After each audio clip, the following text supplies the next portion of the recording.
Gelombang baru infeksi virus corona melanda Korea Selatan ketika negara itu mulai memberlakukan fase normal baru bagi aktivitas warga. Ratusan sekolah, taman umum, dan museum dibuka kembali oleh pemerintah. Akibatnya, dalam 3 hari setelah normal baru, terdapat 100 lebih kasus COVID-19 baru.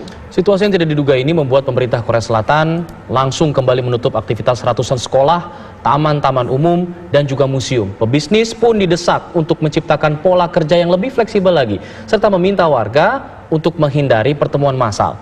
Apa yang sebenarnya terjadi di Korea Selatan dan pelajaran apa yang bisa kita petik? Karena kita juga akan segera menerapkan pola normal baru. Kita sudah bergabung bersama Duta Besar Indonesia untuk Korea Selatan, Bapak Umar Hadi, dan juga ada warga Indonesia yang berada di Seoul, Korea Selatan, Andri. Selamat sore waktu Indonesia. Kita ke Pak Dubes dulu. Selamat sore. Baik, Pak Dubes, apa kabarnya? Baik. Pak Dubes, mungkin bisa dijelaskan kondisi di sana setelah ada relaksasi pada tanggal 6 Mei kalau tidak salah.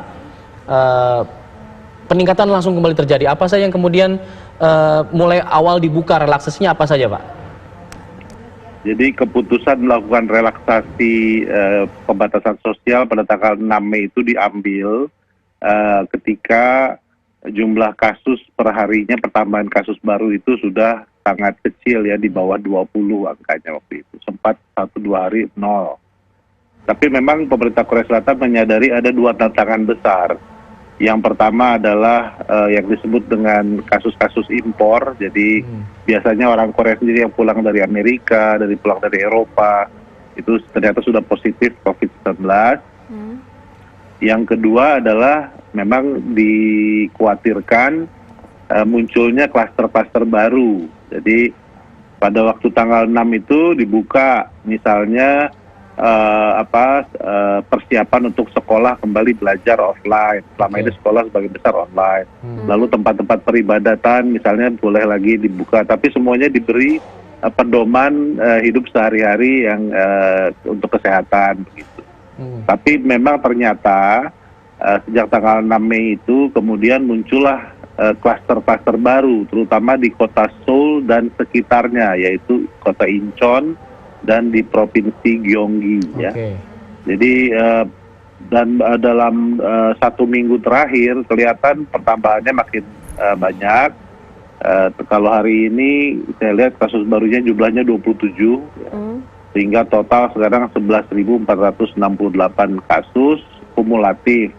Tetapi yang sembuh itu sudah 90%. Jadi 10.405 orang pasien sudah sembuh. Sehingga pasien yang dirawat di rumah sakit masih sampai sekarang hanya tinggal 793 orang. Jadi karena untuk mencegah bertambahnya lagi penyebaran kasus-kasus baru, maka mulai hari Jumat kemarin tanggal 29 sampai tanggal 14 Juni diberlakukan lagi pembatasan sosial secara lebih ketat. Ya, Pak Dubes, artinya ketika ditemukan klaster-klaster baru, di mana saja? Apakah sekolah yang sudah kembali dibuka ataupun perkantoran? Yang menjadi sorotan itu yang besar itu ada 2 ya. Yang pertama itu di tempat hiburan malam di kawasan Itaewon, di klub malam ya, orang yang anak-anak muda itu banyak yang datang ke situ kan. Itu sampai sekarang sudah dilakukan tes terhadap 80.000 orang lebih ya, dan yang positif dari Itaewon, kasus Itaewon itu sudah tercatat 270 orang. Yang kedua ada satu pusat logistik distribusi dari perusahaan retail online namanya Coupang. Itu sampai sekarang sudah dites 4.150-an orang dan sudah terbukti positif itu 111 orang. Nah, yang ada satu yang lebih kecil, tapi karena ini gedungnya dekat sekali dengan KBRI, hanya sekitar 200 meter, itu tempat kursus anak-anak sekolah, kursus tambahan ya, tambahan belajar itu sudah 3.000-an orang dites, yang positif ternyata 9 orang. Nah, karena itu posisinya dekat dengan KBRI, ada informasi mengenai warga Indonesia mungkin yang juga terkena di sana atau seperti apa, Pak? Ya kebetulan di gedung tempat ada kursus itu di lantai 6. Tapi di bawah itu, di basementnya itu ada satu restoran yang menjadi tempat favorit staff saya di RIKBRI itu kalau makan siang pada ke sana.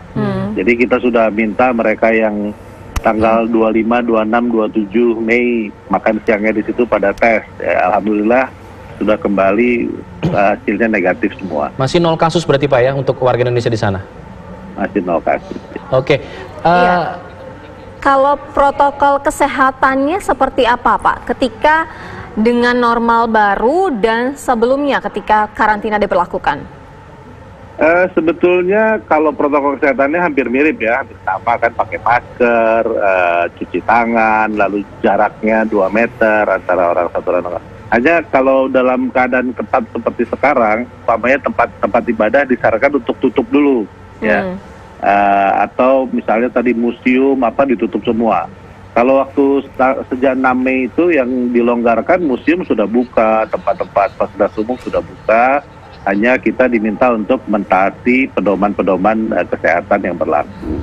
Oke, baik Pak Dubes, kita juga sudah bergabung juga bersama kami, ada pakar epidemiologi dari Universitas Indonesia, ada Dr. Pandu Rono. Kita ke Pak Riono, Dr. Pandu Riono. Pak Pandu, selamat sore. Sore. Pak Pandu, kalau kita lihat kondisi di Korea Selatan kembali meningkat, apa yang bisa kita petik dari kejadian di Korea Selatan dengan mengingat kita juga akan menerapkan pola normal baru ini? Ya, jadi pengalaman bukan hanya di Korea ya, pengalaman di banyak negara ketika kita akan mengurangi pembatasan, itu kita harus mengantisipasi kemungkinan ada kasus-kasus baru yang meningkat. Karena itu dalam satu persyaratan sebelum kita melakukan pengurangan pembatasan adalah salah satu adalah kita harus meningkatkan kapasitas testing kita dan meningkatkan kontak tracing. Ini bagian dari surveillance public health-nya. Ini yang menurut saya harus siap, dan kemudian kesiapan dari layanan kesehatan kita supaya kalau lonjakannya terlalu besar. Tetapi kita perlu mengantisipasi itu, artinya kita harus mengurangi secara bertahap dan memilih jenis-jenis aktivitas yang paling rendah risikonya. Jadi itu yang menjadi pilihan, karena dengan kehati-hatian kita bisa mencegah supaya jangan terjadi peningkatan kasus yang terlalu besar. Walaupun ada peningkatan kasus, tidak terlalu besar dan kita mudah deteksi.